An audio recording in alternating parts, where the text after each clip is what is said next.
শাইখ Abdur Rahman Sudais যখন তেলাওয়াত করে পিছনে মুসল্লিরা কাঁদে। আমি গত বছর হজে ওনার পেছনে নামাজ পড়ছিলাম, উনি সূরা কুরাইশ পড়ছে, উনি পড়ছেন ফালিয়াবুদু রাব্বা হাযাল বাইত। এই কথা বলে উনি কাঁদতে শুরু করলো, আমরাও কাঁদতে শুরু করলাম। কারণ এই আয়াতের অর্থ হচ্ছে, ও কুরাইশি ব্যবসায়ীরা, শীত গ্রীষ্মে তোমরা ব্যবসা করো, কিন্তু ফালিয়াবুদু রাব্বা হাযাল বাইত, এই ঘরের রবের ইবাদত করো। ওই ঘরটা কিন্তু সামনে। শাইখ আব্দুর রহমান সুদাইস যখন ইমামতি করতেছে তখন ওই আল্লাহর ঘরটা সামনে আছে না নাই?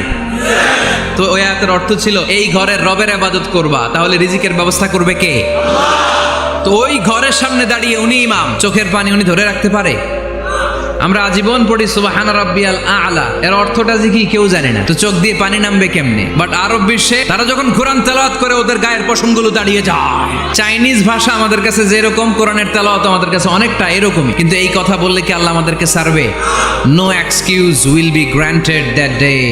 সেদিন আল্লাহ কোনো এক্সকিউজ গ্রহণ করবে না। অনেক হিন্দু মুসলমান হয়, এরপরে তারা কোরআন বোঝে, আল্লাহ বলবে হিন্দু হয়ে পারলো, তুই পারলি না কেন? এজন্য অর্থ বোঝার চেষ্টা করতে হবে।